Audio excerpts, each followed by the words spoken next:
In the hallways of Lincoln Valley High, where silence meant survival and speaking up meant becoming a target, a soft-spoken teacher named Elena Rodriguez walked through the chaos with her head down and her shoulders hunched.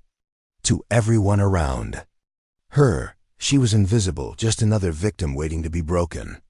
But what the school's most ruthless bullies didn't know was that this quiet woman with the gentle smile and nervous laugh had spent 5 years perfecting combinations that could drop a grown man in seconds. When they finally pushed her too far, forcing her to her knees in front of the entire cafeteria, they unleashed something they never saw coming.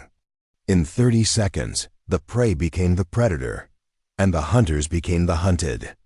Before we jump back in, tell us where you're tuning in from, and if this story touches you, make sure you're subscribed, because tomorrow I've saved something extra special for you. Elena Rodriguez had been teaching at Lincoln Valley High for exactly 3 months, and in that time she'd mastered the art of being forgettable.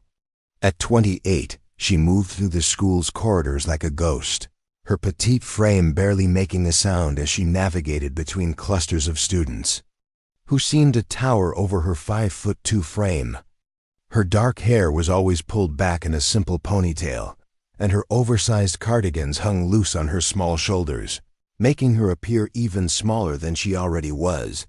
Lincoln Valley High wasn't just rough, it was a battlefield disguised as an educational institution. Located in the industrial district of Detroit, the school served a community where respect was earned through fear, and teachers were seen as either warriors or casualties. The building itself seemed to reflect this reality. Cracked windows patched with duct tape, lockers that slammed shut with the force of gunshots, and hallways that echoed with the constant sound of confrontation. Elena taught advanced biology in room 127, tucked away in the school's forgotten corner, where the heating never worked properly and the fluorescent lights flickered like dying stars. Her classroom was her sanctuary, filled with carefully arranged microscopes, detailed anatomical charts, and specimens preserved in formaldehyde that most students found either fascinating or revolting. She'd spent her own money decorating the space with motivational posters about cellular structure and the wonders of molecular biology, hoping to inspire even the most reluctant learners. But inspiration was hard to come by at Lincoln Valley.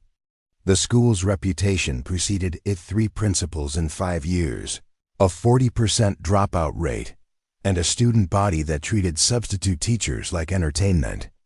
Elena had watched 4 temporary teachers quit in her first month alone, each one leaving with tears in their eyes and defeat in their posture. She'd seen veteran educators with decades of experience transfer to other districts rather than face another semester in these halls. The students at Lincoln Valley weren't inherently bad, but they'd learned to survive in an environment where showing weakness meant becoming prey. They'd been conditioned by years of budget cuts, overcrowded classrooms, and a revolving door of teachers who either burned out or gave up. Trust was a luxury they couldn't afford, and respect was something that had to be earned through strength, not kindness. Elena understood this better than anyone realized. She'd grown up in neighborhoods where survival meant reading the room before entering it, where a misplaced word could escalate into violence, and where the quiet ones were often the most dangerous. But here at Lincoln Valley, she'd chosen to present herself as harmless, approachable, and non-threatening. It was a calculated decision that served her well in the classroom, but made her a target in the hallways. Her students had mixed reactions to her teaching style. In the controlled environment of room 127, many of them responded positively to her patient explanations and genuine enthusiasm for science.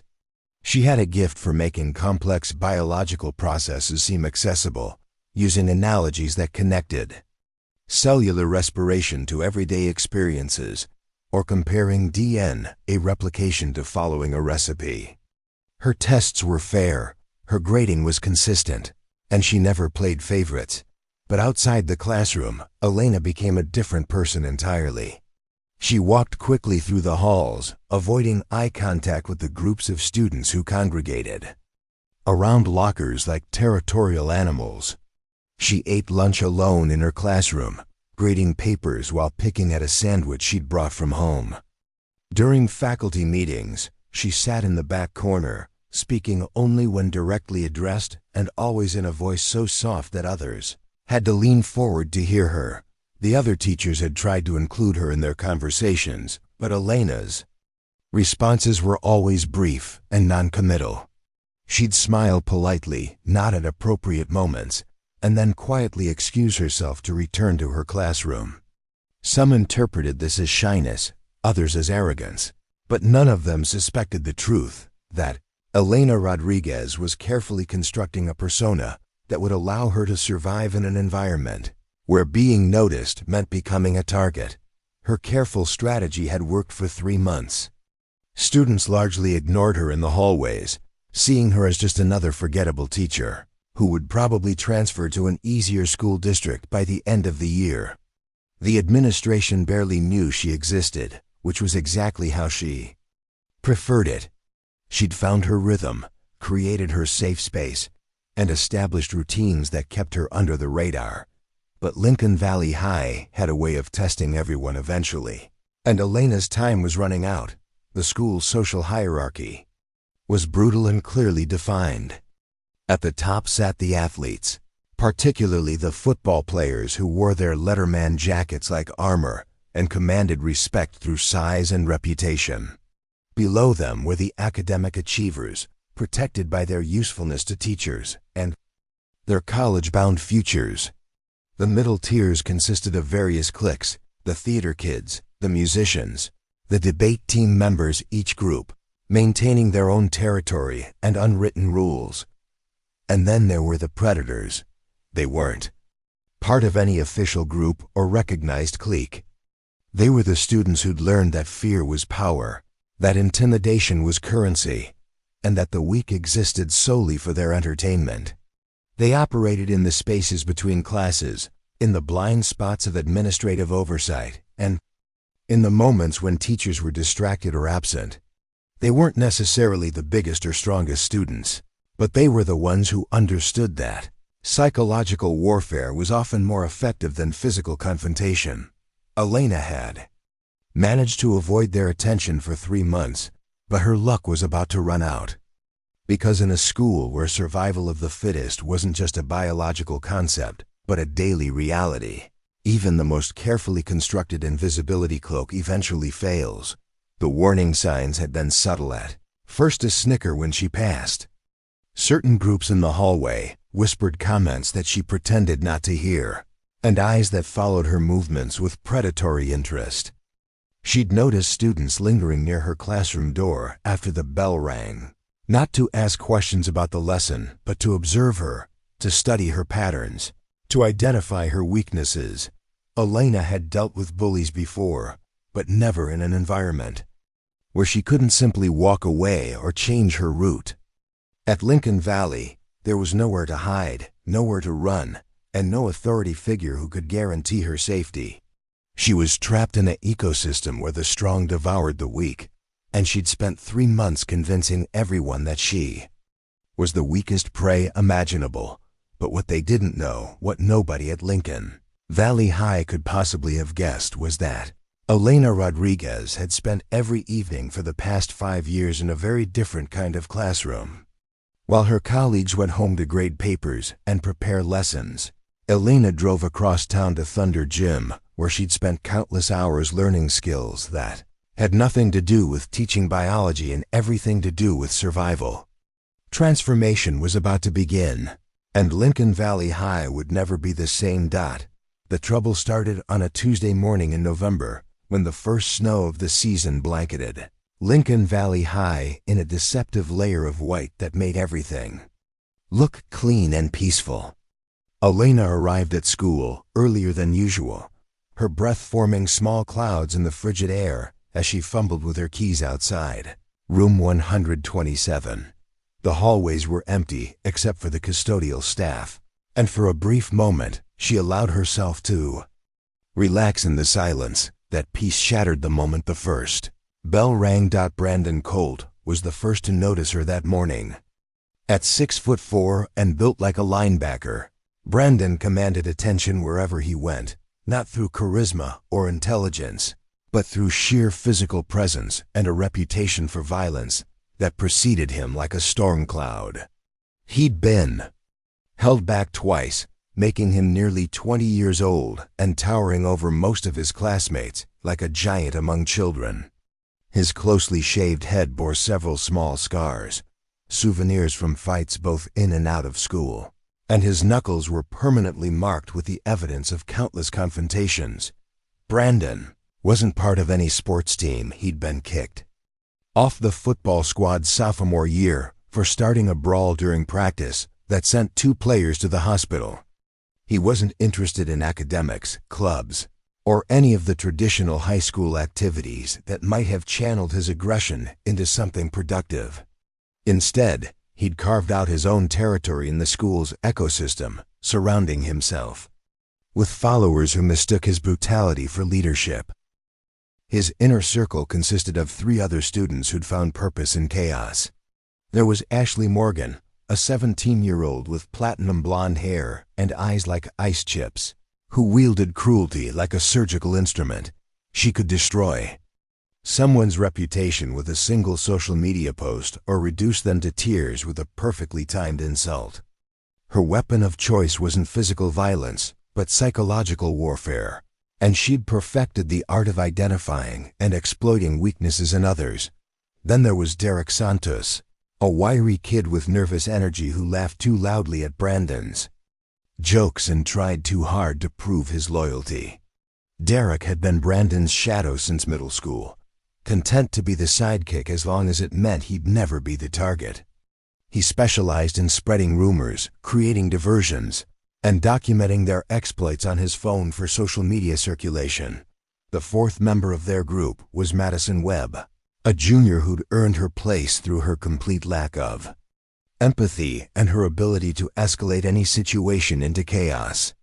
Madison had been expelled from 2 previous schools for bullying incidents that had crossed the line from cruel to criminal, and Lincoln Valley was her last chance before alternative education. She treated every day like a competition to see how much damage she could inflict before someone stopped her. Together, they formed a toxic unit that fed off each other's worst impulses and amplified them into something truly dangerous. They'd been responsible for driving out 3 teachers in the past year, each one leaving after incidents that pushed the boundaries of what the administration was willing to tolerate. Their methods were sophisticated and calculated. They knew exactly how far they could push before facing serious consequences, and they'd mastered the art of making their victims appear to be the problem.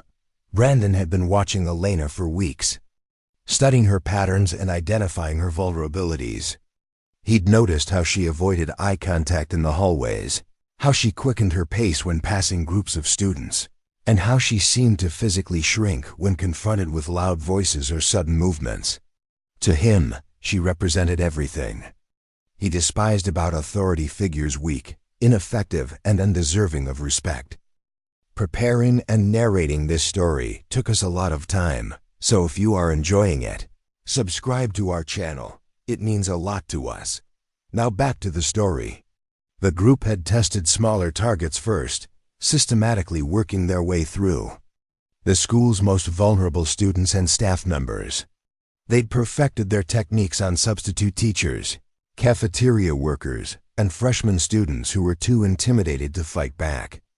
But Elena represented a bigger prize, a full-time teacher whose breakdown would send a message to the entire school about who really held the power. Their campaign against Elena began subtly. Ashley started spreading rumors about the biology teacher's personal life, crafting stories about her living situation, her family background, and her qualifications that painted her as desperate and incompetent. The rumors weren't necessarily believable, but they didn't need to be. They just needed to plant seeds of doubt and disrespect that would grow over time. Derek began documenting Elena's daily routines, noting when she arrived, which routes she took through the building, and where she spent her free time. He created a detailed profile of her habits that would allow the grouped to predict her movements and plan their interventions accordingly. His phone was filled with photos and videos of Elena looking nervous, hurried, or uncomfortable. Content that could be used to embarrass her if needed. Madison took a more direct approach, positioning herself in Elena's path during class changes and forcing the teacher to navigate around her. She'd stand in doorways, block hallways, and create human obstacles that made Elena's movements through the school increasingly difficult. These encounters appeared accidental to casual observers, but they were carefully orchestrated to make Elena feel trapped and powerless. Brandon orchestrated everything from the shadows, never directly participating in the initial phases, but always present to observe and evaluate. He understood that the key to effective intimidation was patience, building pressure gradually until the target reached their breaking point. He'd learned this technique from older students who'd graduated and passed down their knowledge like a twisted mentorship program. The first direct confrontation came during Elena's lunch period.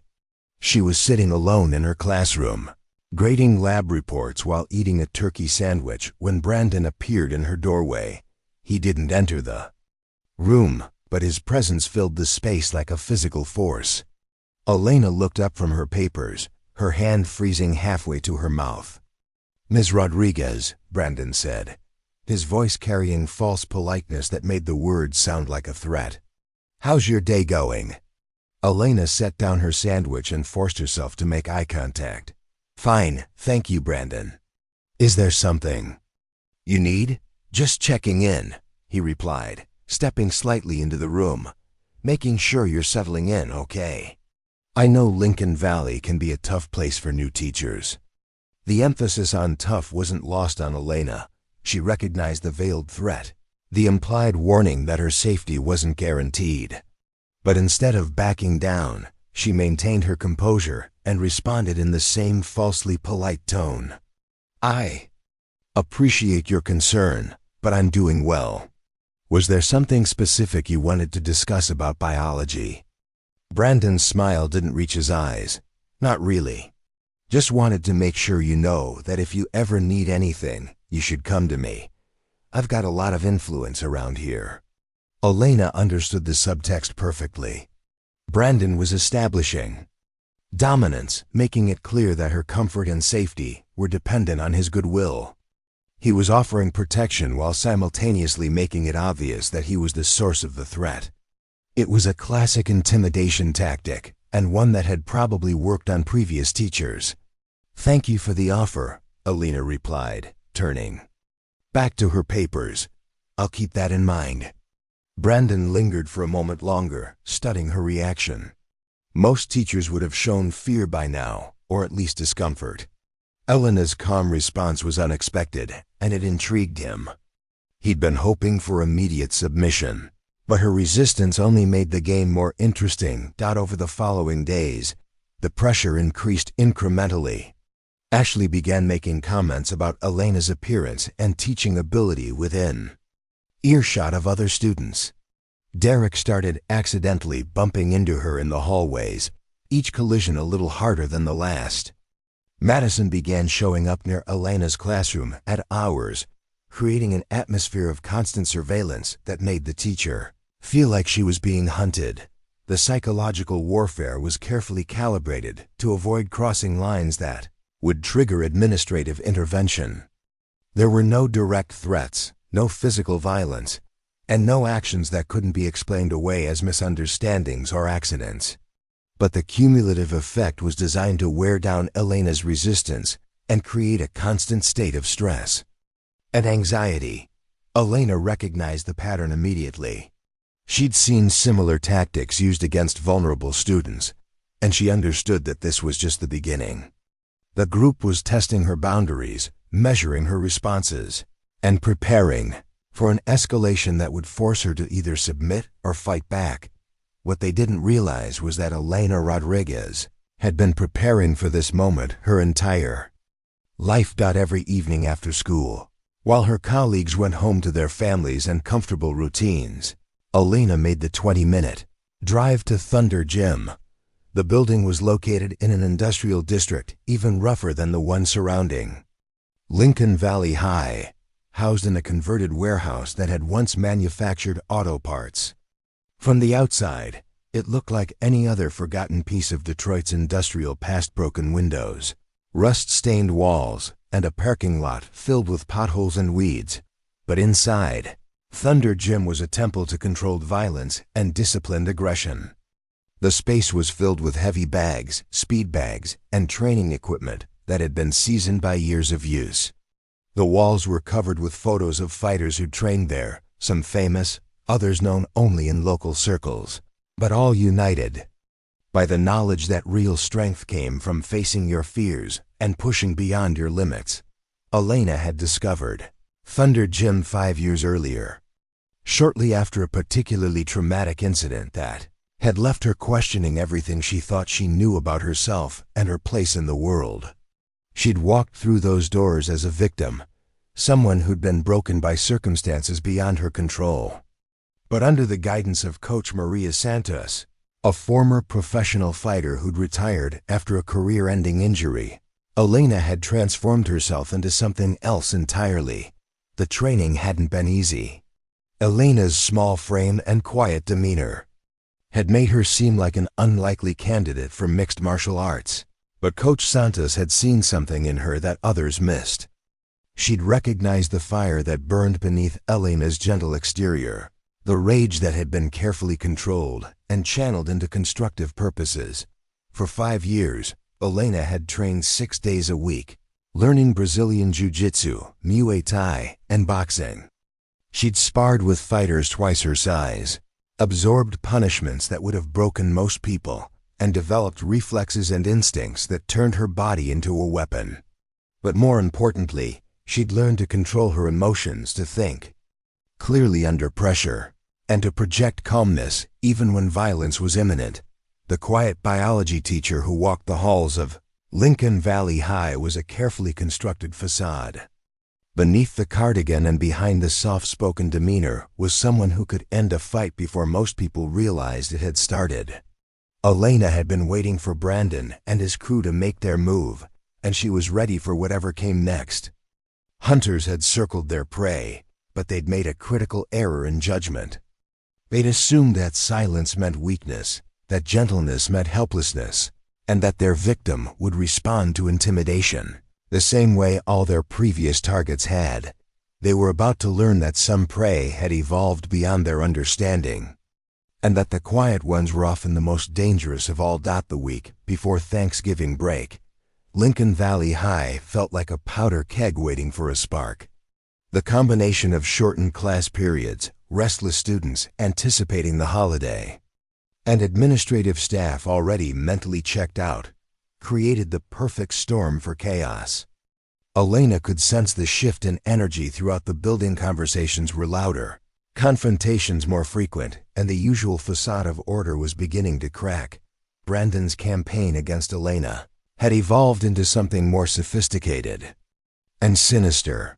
What started as isolated incidents of intimidation had grown into a coordinated assault designed to systematically destroy her credibility and push her toward a complete breakdown. The group had studied their previous successes and failures, learning from each interaction to refine their approach. The turning point came during Elena's 4th period advanced biology class, where she was teaching a unit on predator-prey relationships in ecosystems. The irony wasn't lost on her as she stood before the whiteboard, explaining how certain species develop defense mechanisms to survive in hostile environments. 26 students sat before her, most genuinely interested in the lesson, but 4 pairs of eyes watched her with predatory intent. Brandon had enrolled in Elena's advanced biology class specifically to have daily access to his target. His academic record suggested he had no business in an advanced course, but a combination of scheduling manipulation and administrative oversight had placed him directly in Elena's classroom. He sat in the back corner, his massive frame squeezed into a desk designed for someone half his size, radiating menace like heat from a furnace. Ashley occupied the seat directly in front of Elena's desk, positioning herself to maximize psychological pressure while maintaining plausible deniability. She'd perfected the art of disruptive body language eye rolls timed to Elena's key points, theatrical sighs during explanations, and facial expressions that conveyed contempt without crossing into obvious disrespect. Her mere presence was designed to make Elena feel constantly judged and found wanting. Derek had chosen a seat near the window, allowing him to document Elena's every move while appearing to look outside. His phone was always ready, positioned to capture any moment of weakness or embarrassment that could be weaponized against her later. He'd already compiled hours of footage showing Elena at her most vulnerable moments when she thought she was unobserved and let her guard down. Madison sat in the middle of the classroom, strategically placed to serve as a bridge between the group and the other students. Her role was to gauge the room's reaction to their tactics and identify potential allies or obstacles among Elena's legitimate students. She'd already begun spreading doubt about Elena's competence, planting seeds of disrespect that could grow into open rebellion.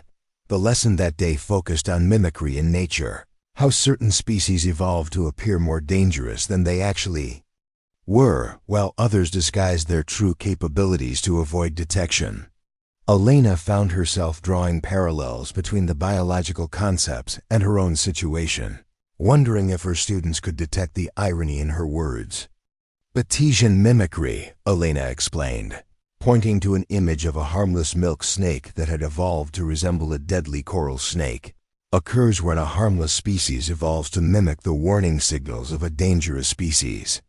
The mimic gains protection by appearing more threatening than it actually is. Brandon snorted from the back of the room, loud enough to be heard, but soft enough to avoid direct confrontation. Some things just pretend to be tough when they're really weak, he muttered, his words carrying multiple layers of meaning that weren't lost on anyone in the room.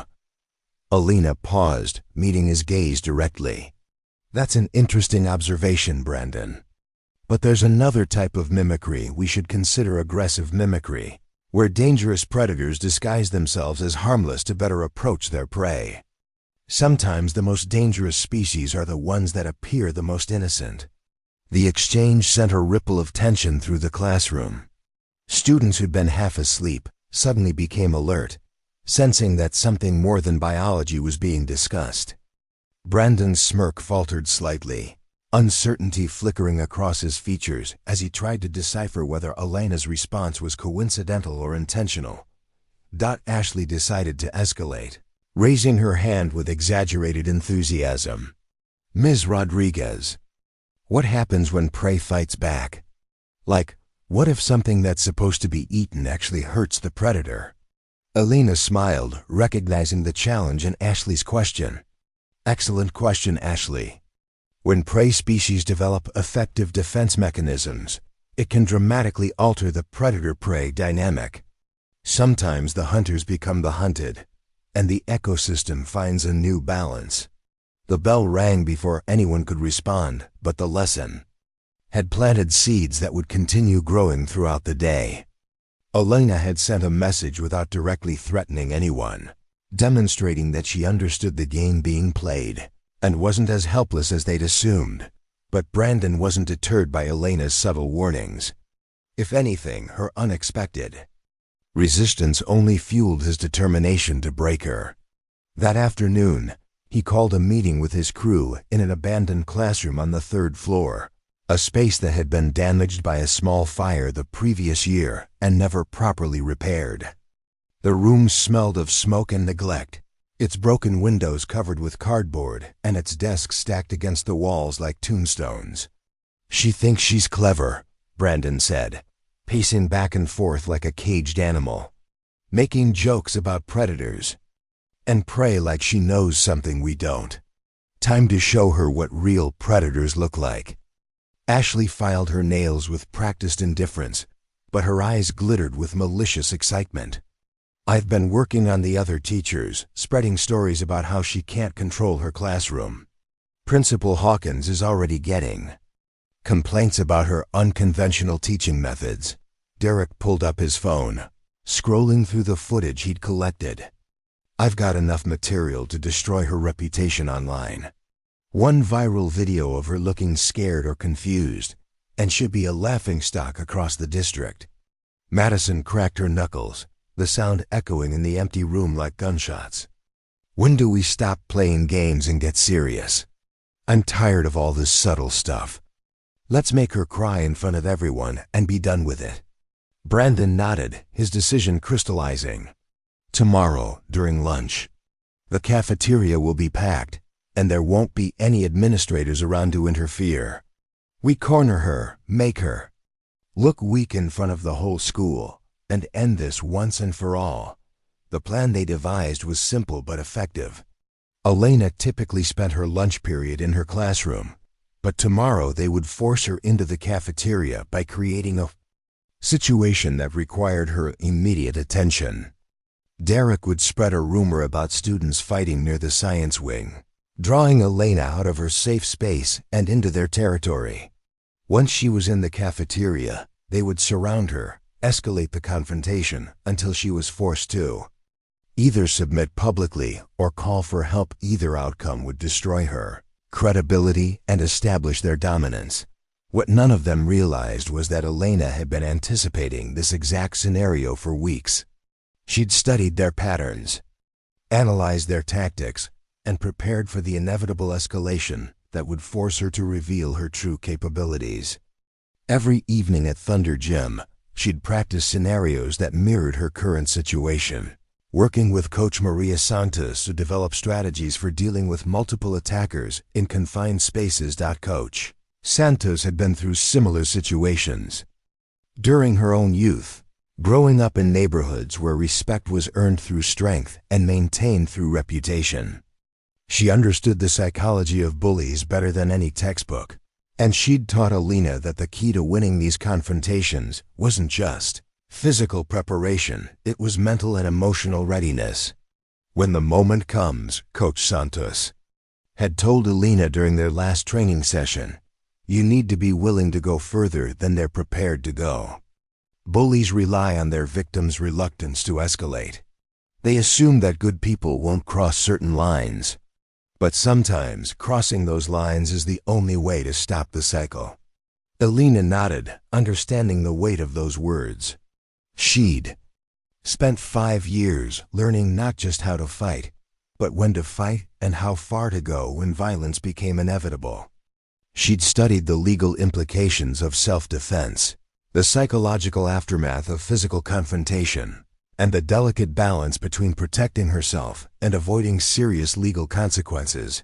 That evening, Elena went through her usual routine at Thunder Gym with unusual intensity. She spent extra time on the heavy bag, working combinations that flowed from defense to offense seamlessly. She practiced takedown defense against partners who outweighed her by 50 pounds or more, focusing on techniques that would neutralize size advantages through leverage and precision. Coach Santos watched her train with a mixture of pride and concern. She'd seen Elena develop from a traumatized young woman into a formidable fighter, but she also understood the psychological toll that violence could take, even when it was justified. Remember, she said as Elena finished her final sparring session, the goal isn't to hurt them. It's to stop them from hurting you and others. Use exactly as much force as necessary, and not a bit more. Elena nodded, wiping sweat from her forehead with a towel. I know, I've been thinking about this for weeks. I just hope it doesn't come to that. It will, Coach Santos said bluntly. People like that don't stop until they're forced to stop. But you're ready. You've been ready for years. Trust your training, trust your instincts, and remember that you're not the same person who walked through these doors 5 years ago. As Elena drove home that night, she felt a strange sense of calm settling over her. The anticipation was almost worse than the inevitable confrontation itself. She'd spent months walking on eggshells, carefully managing her responses and suppressing her natural instincts. Tomorrow that would end one way or another. She spent the evening grading papers and preparing lessons as if nothing had changed. but her mind was focused on the coming storm. She reviewed the layout of the cafeteria, identified potential escape routes and areas where she could control the engagement if violence became unavoidable. She considered various scenarios and planned her responses accordingly, knowing that when the moment arrived, she would have only seconds to assess the situation and act. Lincoln Valley High was about to witness something that would become legend in its halls for years to come. The quiet biology teacher who'd spent months being invisible was about to step into the light, and the predators who'd been circling her were about to discover that they'd severely misjudged their prey. The hunter was about to become the hunted. And 30 seconds would be all it took to reshape the entire ecosystem of Lincoln Valley High School.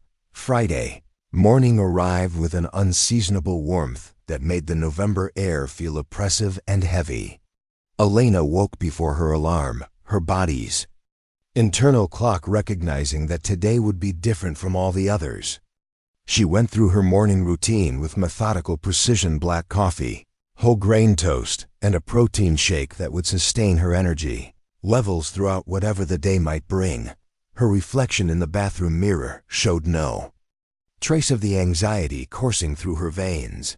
5 years of training had taught her to compartmentalize fear, to acknowledge its presence without allowing it to control her actions. She braided her hair tighter than usual, securing it with an elastic band that wouldn't come loose during physical activity. Her clothing choice was deliberate: dark jeans that allowed full range of motion, a fitted long-sleeve shirt that wouldn't restrict her arms, and comfortable sneakers with excellent grip. The drive to Lincoln Valley High felt longer than usual, each red light and stop sign stretching time like taffy. Elena used the quiet moments to center herself, practicing the breathing techniques Coach Santos had drilled into her. In through the nose for 4 counts, hold for 4, out through the mouth for 6. The rhythm helped slow her racing heart and brought clarity to her thoughts. The school parking lot was already half full when she arrived, students clustering around cars and forming the usual social hierarchies that would dissolve and reform throughout the day.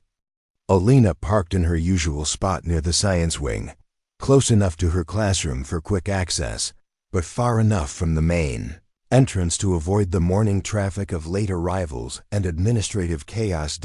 As she walked toward the building, Elena noticed Derek Santos positioning himself near the entrance with his phone already in hand. He was documenting her arrival, capturing footage that would either show her final moments of normalcy or serve as evidence of what happened next.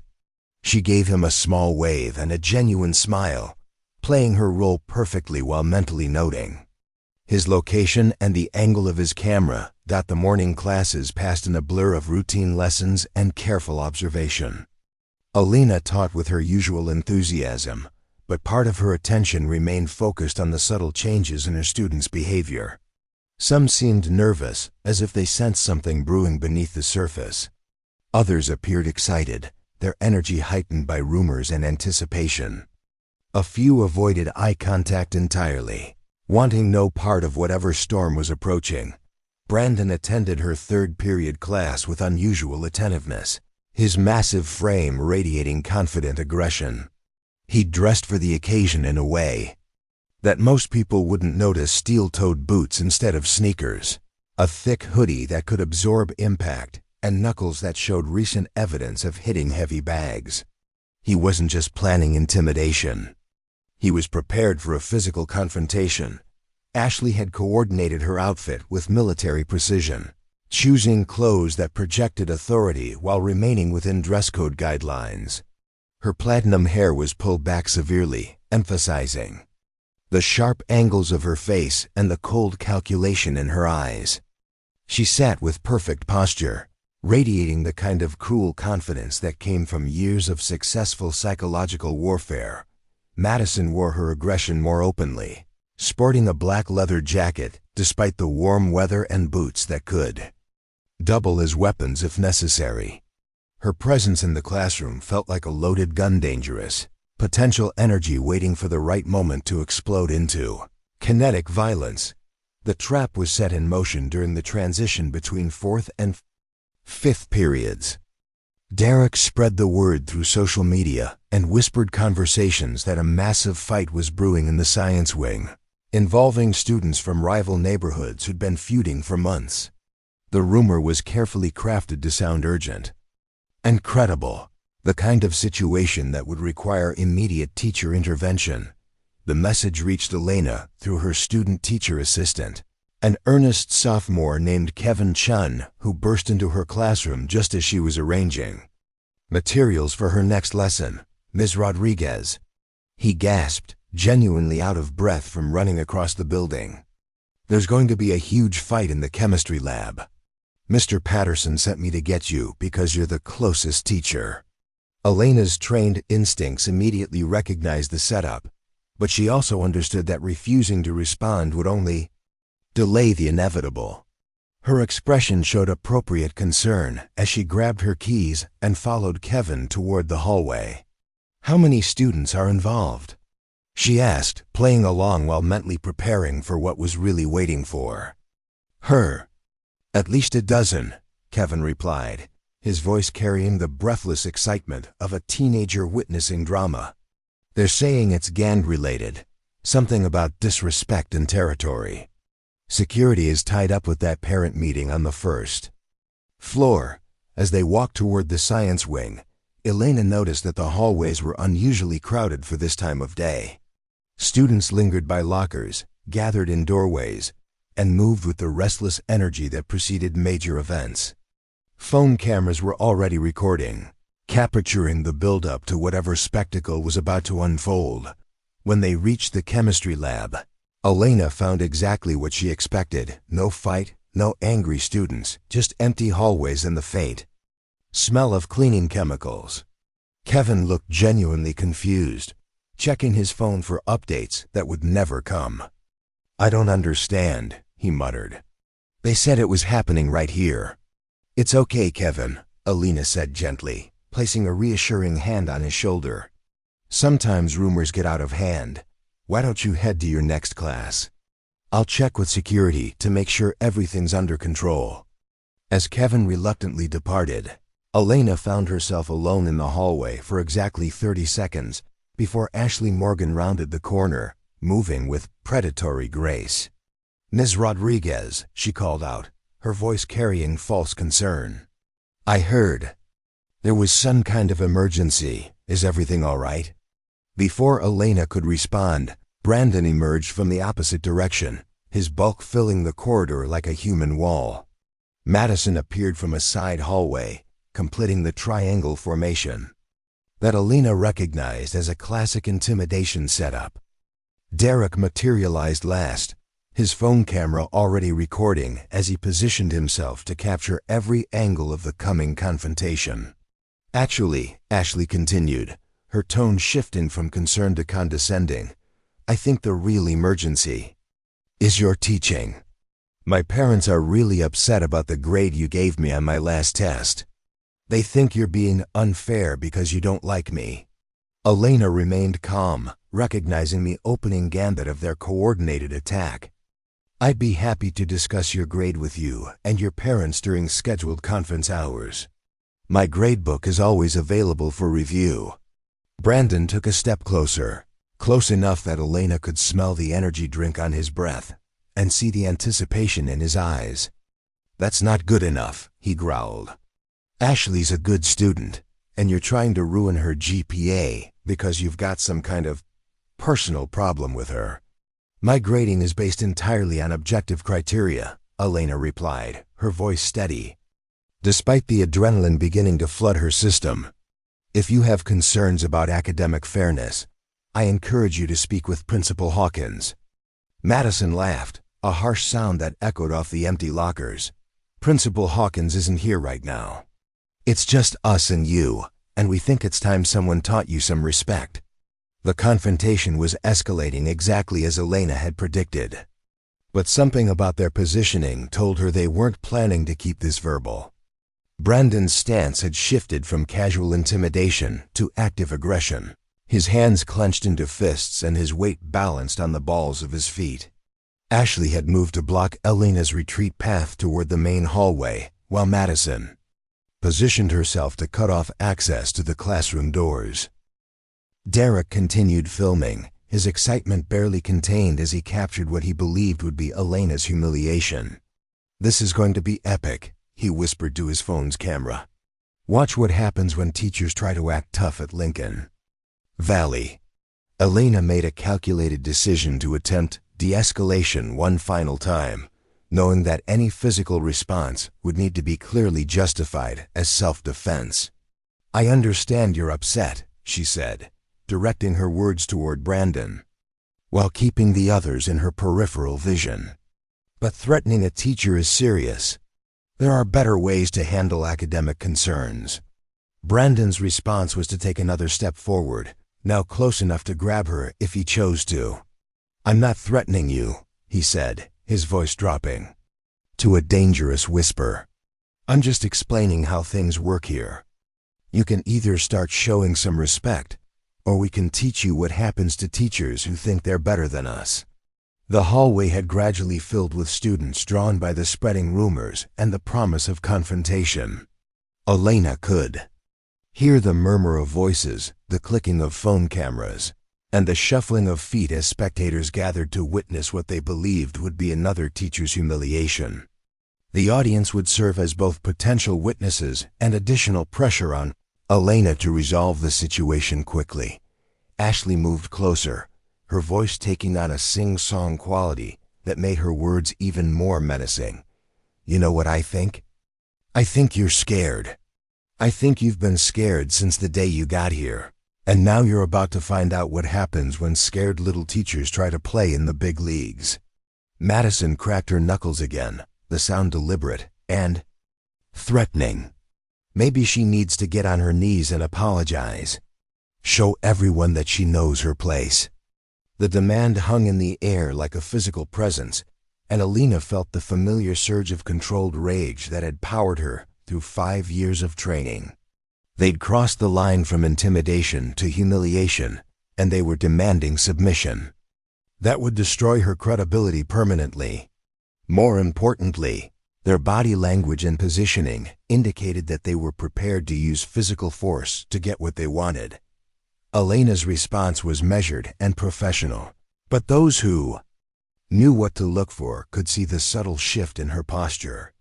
Her feet moved slightly apart, her center of gravity lowered imperceptibly, and her hands relaxed in a way that would allow instant movement in any direction. "I'm going to give you one chance to walk away," she said quietly, her voice carrying a new quality that made several students in the growing crowd take involuntary steps backward. "Return to your classes, and we'll pretend this conversation never happened." Brandon laughed, a sound full of contempt and anticipated victory. "Or what? You'll give us detention? Call our parents? Face it, lady, you've got no power here. We run this school, and it's time you learned that." He reached out to grab Elena's shoulder, intending to force her to her knees in front of the assembled crowd. It was the moment both sides had been building toward for weeks, the inevitable collision between predator and prey that would determine the future balance of power at Lincoln Valley High. But as Brandon's hand moved toward her, Elena Rodriguez stopped being a victim and became something else entirely. The transformation was about to begin, and 30 seconds would be all it took to rewrite every assumption about power, respect, and who really controlled the hallways of Lincoln Valley High School. Time dilated as Brandon's massive hand reached for Elena's shoulder, his fingers spread wide to maximize his grip and force her downward. In that frozen moment, Elena saw everything with crystalline clarity, the cruel anticipation in Ashley's eyes, the nervous excitement radiating from Derek's camera phone, Madison's predatory smile, and the crowd of students pressing closer to witness what they believed would be another teacher's complete humiliation. But Brandon's hand never made contact. Elena's response was so fluid and explosive that most witnesses would later struggle to describe exactly what happened. 5 years of training compressed into muscle memory took over, and the quiet biology teacher vanished, replaced by something that moved with lethal precision and controlled violence. Elena ducked under Brandon's reaching arm with a movement so smooth it seemed choreographed, simultaneously stepping to his left and striking upward with her right elbow. The blow caught him just below the solar plexus, driving the air from his lungs with an audible whoosh that silenced the gathering crowd. Before he could react or even register the pain, Elena's left hand shot out and grabbed his extended wrist, her fingers finding the precise pressure points that would compromise his grip strength. Brandon's own momentum against him, Elena pivoted on her left foot and executed a perfect hip toss that sent all 240 pounds of him crashing into the row of lockers with a metallic boom that echoed through the hallway like thunder. The impact was so violent that several locker doors popped open, spilling textbooks and personal items across the floor. The entire sequence took less than 3 seconds. Brandon lay crumpled against the lockers, his eyes wide with shock and his breath coming in ragged gasps. He tried to push himself upright, but his arms shook with the effort, and Elena's elbow strike had left him struggling to expand his lungs properly. The invincible giant who had terrorized Lincoln Valley High for years looked suddenly small and fragile against the dented metal. Ashley Morgan froze for exactly 1 heartbeat, her brain struggling to process what she'd just witnessed. Then her shock transformed into rage, and she lunged forward with her manicured nails extended like claws, aiming for Elena's face with the fury of someone whose entire worldview had just been shattered. Elena caught Ashley's wrist in mid-swipe, her grip precise and unbreakable. With a swift twisting motion that she'd practiced thousands of times on training partners, Elena applied pressure to the nerve cluster at Ashley's elbow while simultaneously stepping behind her. The combination of leverage and pain compliance forced Ashley to her knees, her arm twisted at an angle that made resistance impossible without risking serious injury. "That's enough," Elena said quietly, her voice carrying absolute authority despite its low volume. Ashley whimpered, her earlier bravado replaced by genuine fear as she realized that struggling would only increase the pressure. On her trapped arm, Madison Webb had seen enough of her friend's humiliation. With a snarl of pure rage, she charged forward like a bull, her hands reaching for Elena's throat with the intention of settling this fight through brute force and street fighting instinct she'd honed in previous schools. Elena released Ashley's arm and moved to meet Madison's charge with calculated precision. As Madison closed the distance, Elena dropped low and swept her legs in a textbook takedown that sent the aggressive junior tumbling forward. But Elena wasn't finished. As Madison fell, Elena caught her in a standing rear naked choke, her forearm positioned perfectly across Madison's carotid artery. The choke wasn't designed to cause permanent damage, but it was applied with enough pressure to immediately restrict blood flow to Madison's brain. Within seconds, Madison's struggles weakened, her hands clawing ineffectively at Elena's arm before her body went limp. Elena maintained the hold for exactly 3 more seconds, long enough to ensure Madison wouldn't immediately recover and rejoin the fight, but not long enough to cause lasting harm. Elena gently lowered Madison's unconscious form to the floor, checking her pulse and positioning her in the recovery position with the practiced efficiency of someone who'd trained extensively in both combat and emergency first aid. Derek Santos had continued filming throughout the entire confrontation, his excitement gradually transforming into terror as he realized that his documentation was capturing something far different than the teacher humiliation he'd expected. When Elena's gaze turned toward him, he saw something in her eyes that made his blood run cold, not anger or vindictiveness, but the calm assessment of a predator deciding whether he posed a threat. "Please," Derek stammered, lowering his phone. With shaking hands, "I wasn't part of this. I was just filming. I won't post it anywhere, I swear." Elena studied him for a moment, noting the genuine fear in his voice and the way his entire body trembled. Unlike the others, Derek had never actually threatened her physically. He'd been content to serve as Brandon's observer and documentarian. "Delete the video," she said simply. Derek's fingers flew across his phone screen, desperately navigating to his camera roll and hitting the delete button multiple times. "Done," he said, his voice cracking. "It's gone. Everything's gone."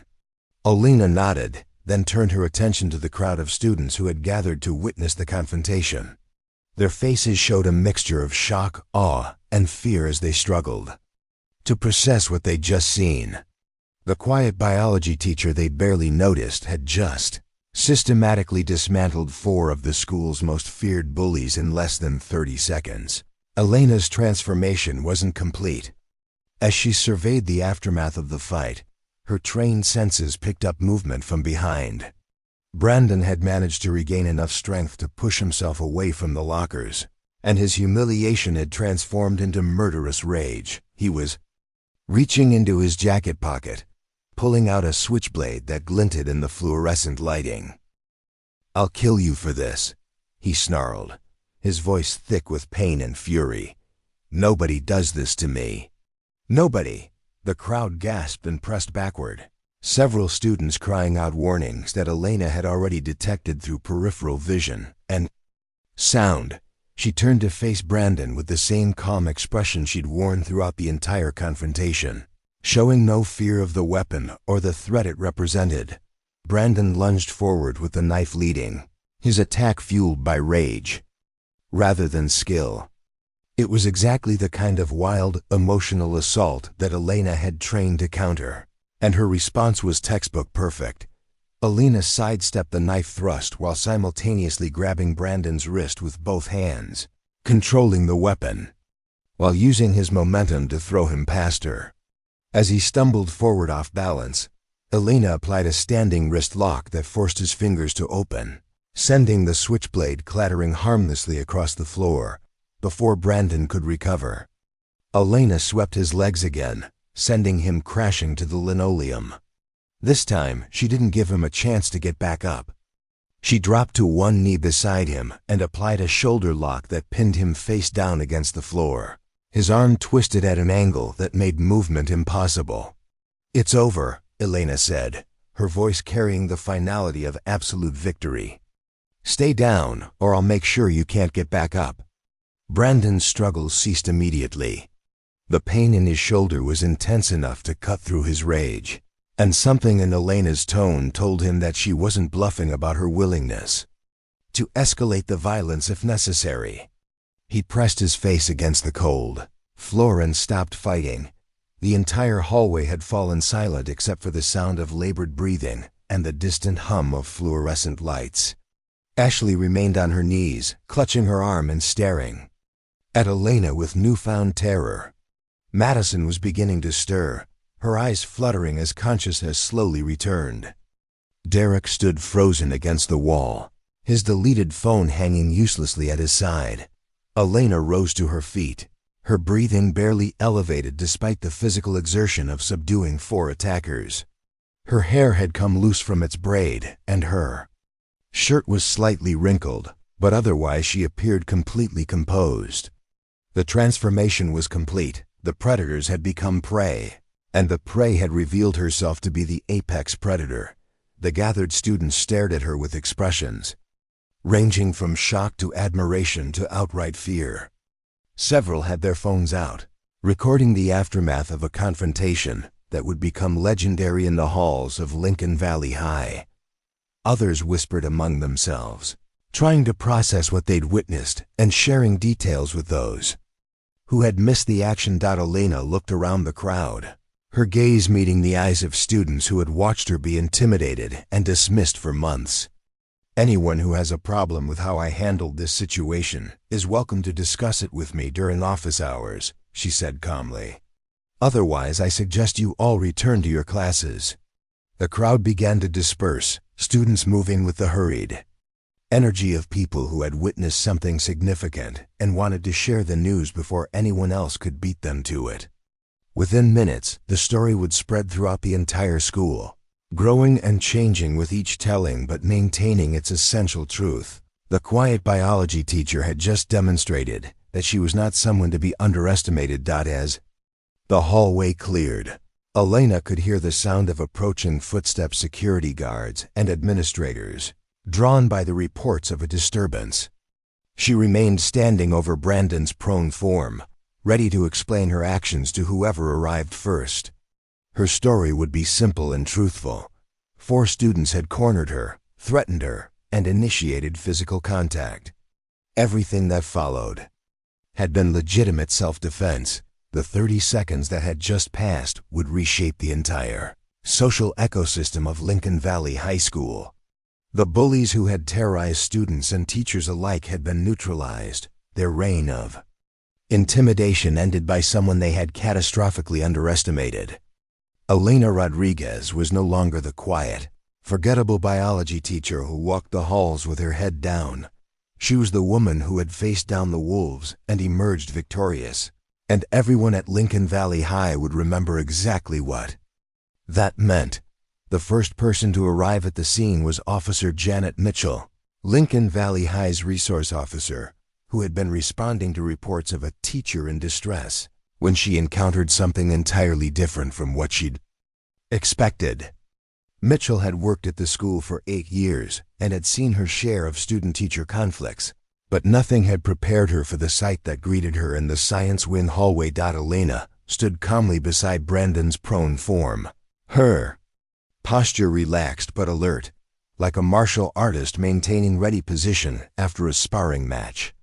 Brandon remained face down on the linoleum, his arms still twisted behind his back in a submission hold that kept him completely immobilized despite his significant size advantage. His switchblade lay 10 feet away, clearly visible evidence of the weapon that had escalated the confrontation beyond simple intimidation. Ashley sat against the lockers, cradling her arm and staring at Elena with undisguised terror. Madison was slowly regaining consciousness, her eyes unfocused as she struggled to remember where she was and what had happened. Derek pressed himself against the wall, his phone clutched in trembling hands, looking like he wanted to disappear entirely. Officer Mitchell's hand instinctively moved toward her radio, but something in Elena's demeanor made her pause. The teacher's breathing was steady, her eyes clear and focused, and her body language suggested complete control rather than the frantic energy of someone who had just survived a violent attack. This wasn't a victim. This was someone who had methodically neutralized multiple threats. "Ms. Rodriguez," Officer Mitchell said carefully, her years of experience telling her that the situation was more complex than initial reports had suggested. "Are you injured? Do you need medical attention?" Elena shook her head, her voice steady and professional. "I'm fine, Officer Mitchell. These 4 students cornered me in the hallway, made threats, and initiated physical contact. I defended myself, using reasonable force to neutralize the threat they posed."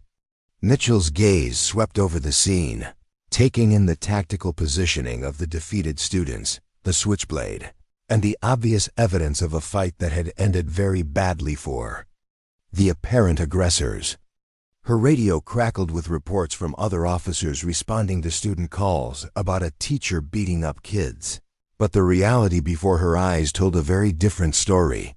Principal Rebecca Hawkins arrived moments later, her heels clicking rapidly on the linoleum as she hurried toward the disturbance that was already becoming the biggest incident of her administrative career. Hawkins had been dealing with student disciplinary issues for 15 years, but she'd never encountered a situation where a teacher had physically subdued multiple students, especially not these particular students, who had been thorns in her side since they'd arrived at Lincoln Valley. "What happened here?" Hawkins demanded, her voice carrying the authority of someone accustomed to controlling chaotic situations. But as she took in the scene, her expression shifted from administrative irritation to genuine bewilderment. Elena repeated her account, with the same calm precision she'd used with Officer Mitchell, providing a factual summary that stripped away emotion and focused on the sequence of events. She explained how Derek's false emergency had lured her from her classroom, how the 4 students had surrounded her with threatening behavior, and how Brandon's attempt to force her to her knees had triggered her defensive response. He pulled a knife, Elena added, gesturing toward the switchblade that lay abandoned on the floor. At that point, I had to assume he intended serious bodily harm, and I responded accordingly. Principal Hawkins stared at the weapon, her mind racing through the administrative and legal implications of what had just occurred. A teacher defending herself against armed students was one thing, but Elena's clinical efficiency in neutralizing multiple attackers suggested training and capabilities that went far beyond typical self-defense classes. By this time, a small crowd of faculty members had gathered, drawn by the commotion and the rapidly spreading rumors about what had transpired. Among them was Coach Robert Chun, the school's wrestling coach, who took one look at Brandon's positioning and Elena's stance, and immediately recognized the work of someone with serious martial arts training. "Ma'am," Coach Chun said quietly to Principal Hawkins, "that's a textbook submission hold she's got him in. Perfect technique, perfect control. This lady knows what she's doing." The comment sent ripples of whispered conversation through the assembled faculty. Elena Rodriguez, the quiet biology teacher who barely spoke during staff meetings, had just demonstrated combat skills that impressed a wrestling coach with 20 years of experience. The cognitive dissonance was profound. How had they all so completely misjudged someone they'd worked alongside for months? As EMTs arrived to assess the injured students, Elena finally released her hold on Brandon, stepping back to give the medical personnel room to work. Brandon immediately began complaining loudly about police brutality and false imprisonment, his voice carrying the indignant tone of someone who wasn't accustomed to facing consequences for his actions. "She attacked us for no reason," Brandon shouted, struggling to sit up despite the EMT's attempts to examine his injuries. "We were just talking to her, and she went crazy. She could have killed us." Ashley joined in the protests, her voice shrill with manufactured outrage. "We have rights. Teachers can't just assault students because they don't like us. I want to press charges." But their accusations rang hollow in the face of physical evidence that contradicted their version of events. The switchblade alone undermined any claims of innocent interaction, and the tactical nature of Elena's response suggested someone defending herself rather than initiating violence. Officer Mitchell had been documenting the scene while the students received medical attention, photographing the weapon, the positions of the combatants, and the damage to the lockers from Brandon's impact. When she interviewed the witnesses who had remained at the scene, their accounts consistently supported Elena's version of events. "The big guy grabbed for her first," confirmed Sarah Kim, a junior who had witnessed the entire confrontation. "She tried to walk away, but they surrounded her and wouldn't let her leave. Then he pulled out that knife, and she just exploded. I've never seen anything like it." Multiple students provided similar testimony, their phones containing video footage that would later corroborate Elena's account of the incident. The recording showed clear aggression from Brandon's group and defensive responses from Elena, creating an indisputable record of who had initiated the violence. As the immediate crisis subsided, Principal Hawkins found herself facing a situation unlike any she'd encountered in her administrative career. On one hand, she had 4 students claiming assault by a teacher, a serious allegation that could destroy careers and trigger federal investigations. On the other hand, she had clear evidence of student misconduct, weapons violations, and what appeared to be legitimate self-defense by a faculty member. The district's legal counsel was already en route, summoned by reports of a teacher-student altercation with injuries. The school board would need to be notified, parents would demand explanations, and the media would inevitably pick up the story. Lincoln Valley High was about to become the center of a controversy that could have far-reaching implications for school safety policies across the district. But beneath the administrative chaos and legal complications, something more fundamental was happening. Word of Elena's confrontation with the bullies was spreading through Lincoln Valley High like wildfire, carried by social media posts, text messages, and breathless hallway conversations. Students who had lived in fear of Brandon's crew were sharing the news with undisguised glee, while others who had dismissed Elena as weak and irrelevant were reassessing everything they thought they knew about power dynamics at their school. The story grew with each telling. Some versions had Elena defeating a dozen attackers, others claimed she'd used weapons or supernatural abilities. But the core truth remained consistent.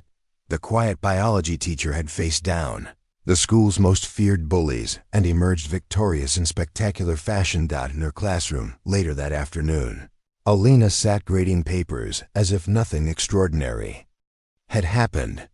Her door was closed per Principal Hawkins' instructions, and she'd been placed on temporary administrative leave pending a full investigation of the incident.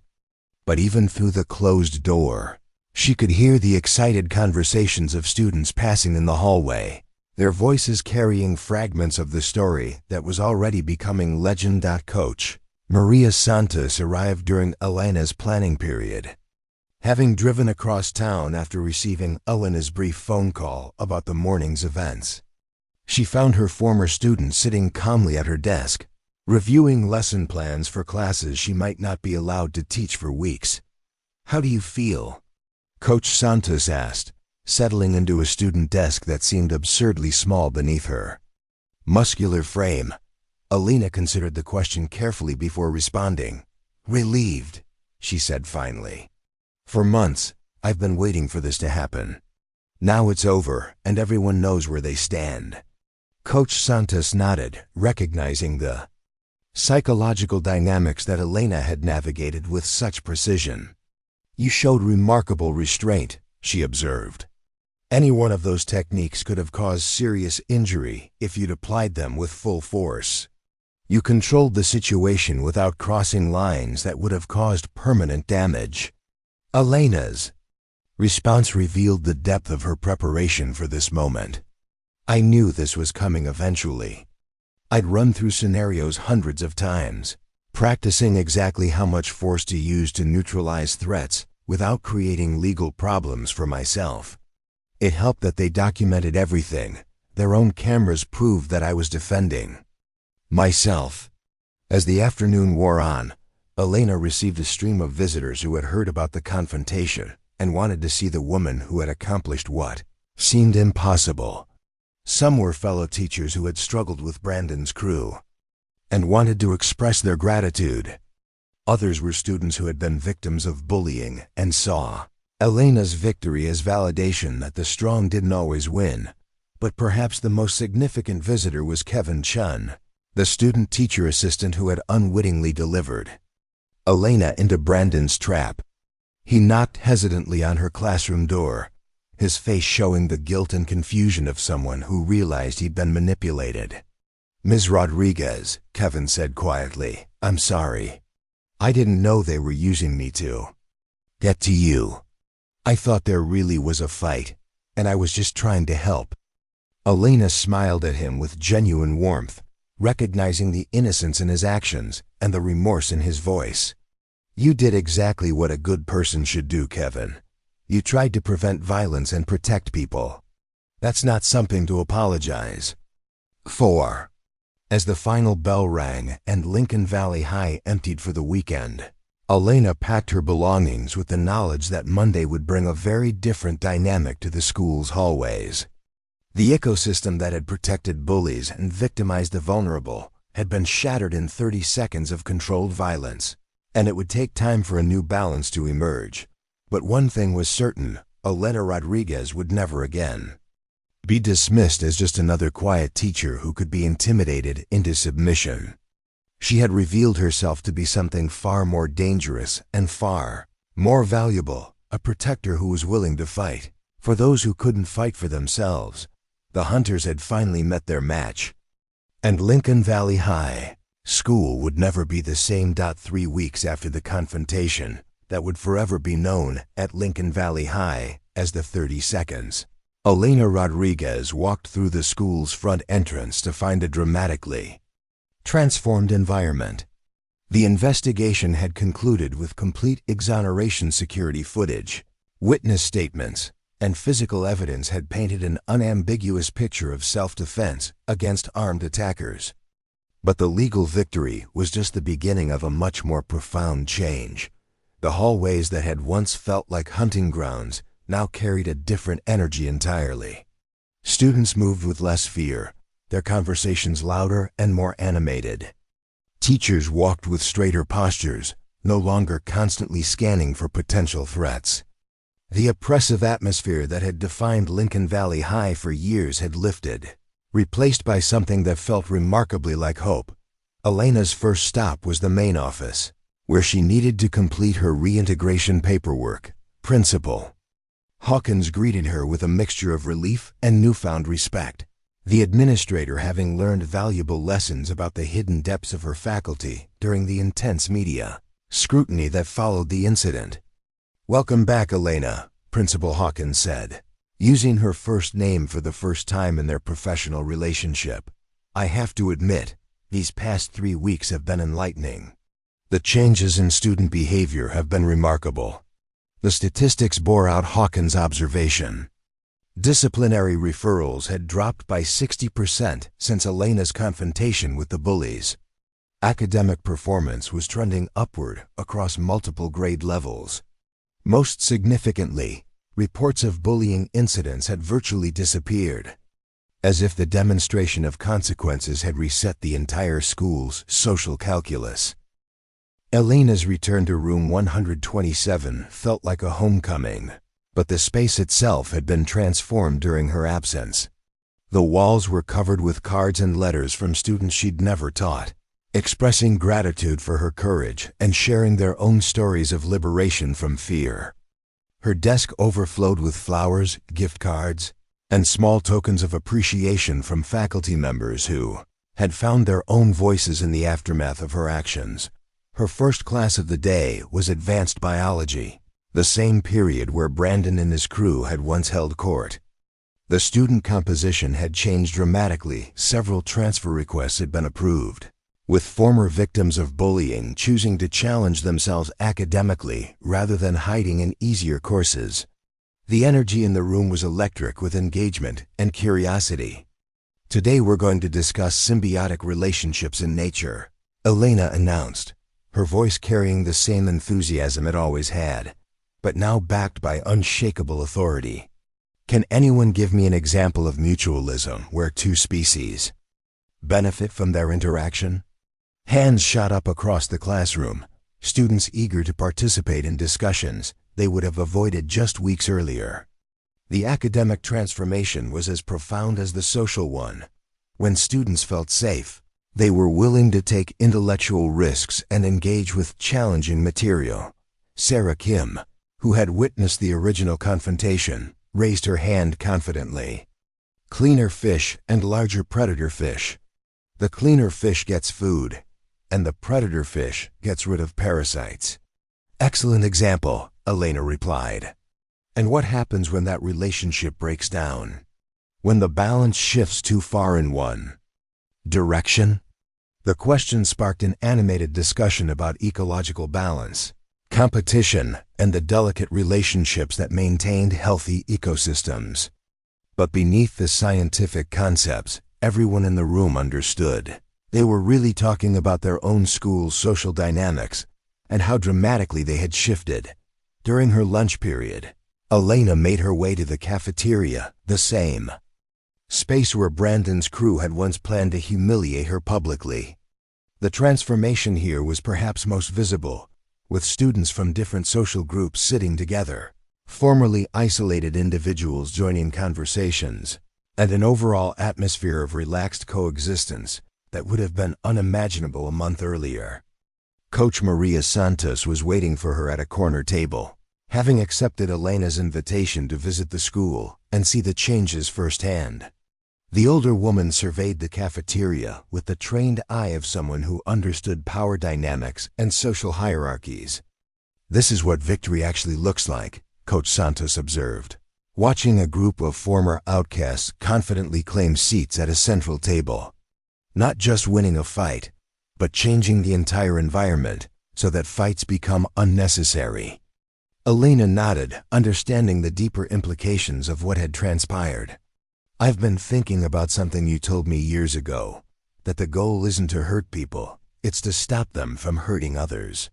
That 30 seconds didn't just end one confrontation. It ended a pattern that had been destroying this place for years. Their conversation was interrupted by the approach of an unexpected visitor. Madison Webb, one of the 4 students who had participated in the original attack, walked hesitantly toward their table. She looked dramatically different from the aggressive junior who had tried to intimidate Elena. Her posture was submissive, her eyes downcast, and her entire demeanor radiated genuine remorse. "Ms. Rodriguez," Madison said quietly, her voice barely above a whisper. "I know I probably don't have the right to ask, but could I talk to you for a minute?" Elena gestured to an empty chair, her expression neutral but not hostile.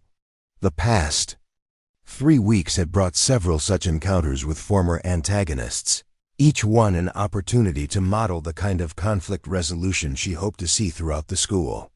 Madison sat carefully, her hands folded in her lap like a penitent seeking absolution. "I wanted to apologize," she began, her words coming out in a rush. "Not just for what we did to you, but for everything. For the way I've treated people here. For the students I hurt before I came to Lincoln Valley, for thinking that being cruel made me strong." Elena listened without interruption, recognizing the courage it took for Madison to approach her publicly and acknowledge her actions. This conversation was being observed by dozens of students, many of whom had been Madison's previous victims.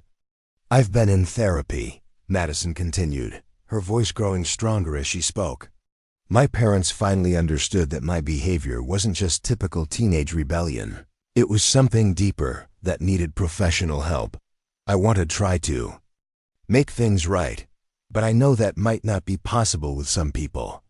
Elena considered her response carefully, aware that her words would carry weight far beyond this single interaction. "Change is possible for anyone willing to do the work," she said finally. "But rebuilding trust takes time, and you'll need to prove your transformation through consistent actions, not just words." Madison nodded eagerly, tears forming in her eyes. "I know. I'm starting with the people I hurt the most. I've written letters to 12 different students, taking responsibility and not making excuses. Some of them won't talk to me, and I understand that. But I had to try."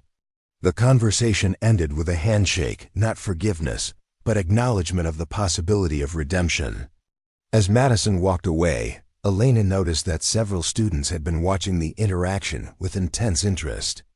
The former bully's public apology would become another part of Lincoln Valley High's evolving narrative about consequences, accountability, and the possibility of change.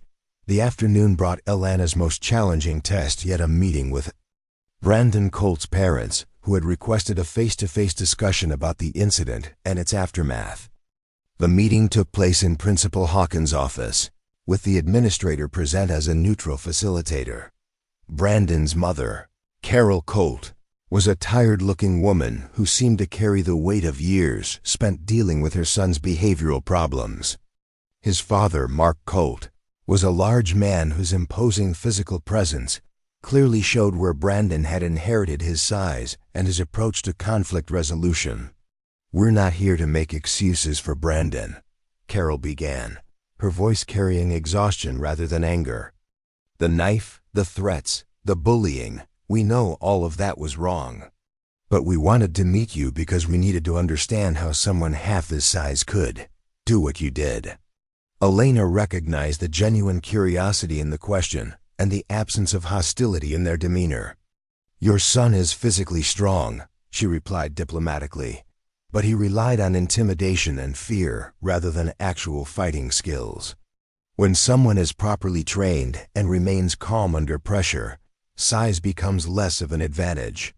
Mark Colt leaned forward, his expression thoughtful. "Brandon's been different since that day. quieter, more respectful at home. We've had him in counseling, and he's finally starting to talk about some of the things that led to his behavior. We wanted to thank you for stopping him before he hurt someone seriously." The admission was startling in its honesty. Elena realized that Brandon's parents had been living with the fear that their son's escalating violence would eventually cross a line that couldn't be uncrossed. Her intervention had prevented not just immediate harm, but potentially devastating long-term consequences for their family. "Brandon has intelligence and potential," Elena said carefully. "With proper guidance and a commitment to change, he could channel his leadership abilities in positive directions. But that choice has to come from him." The meeting ended with mutual understanding rather than conflict. Another small victory in the ongoing process of healing and transformation that was reshaping Lincoln Valley High's culture. As the final bell rang and Elena prepared to leave for the day, she reflected on the profound changes that had occurred in such a short time. The school's ecosystem had been fundamentally altered, not through administrative mandates or policy changes, but through the demonstration that actions had consequences and that victims could become victors when they possessed the tools and courage to defend themselves. Her phone buzzed with a text message from Coach Santos. "Thunder Gym tonight? New students want to meet the teacher who changed everything." Elena smiled, understanding that her victory at Lincoln Valley High had created ripple effects beyond the school's walls. Students from other schools, teachers facing their own bullying situations, and community members who had heard her story were seeking training that might help them transform their own environments. The drive to Thunder Gym that evening felt different from the countless trips she'd made over the past 5 years. She was no longer training to prepare for an uncertain future confrontation. She was training to maintain skills that had already proven their worth, and to help others develop their own capacity for self-protection. As she pulled into the familiar parking lot, Elena realized that her story wasn't really about 30 seconds of violence. It was about 5 years of preparation, months of strategic patience, and the courage to act when action became necessary. It was about understanding that sometimes the only way to stop predators was to prove that their intended prey had evolved beyond their expectations. Lincoln Valley High School had learned that ecosystems could change rapidly when key relationships shifted. Students had learned that bullies were not invincible and that help could come from unexpected sources. Teachers had learned that quiet colleagues might possess hidden strengths worth discovering and supporting.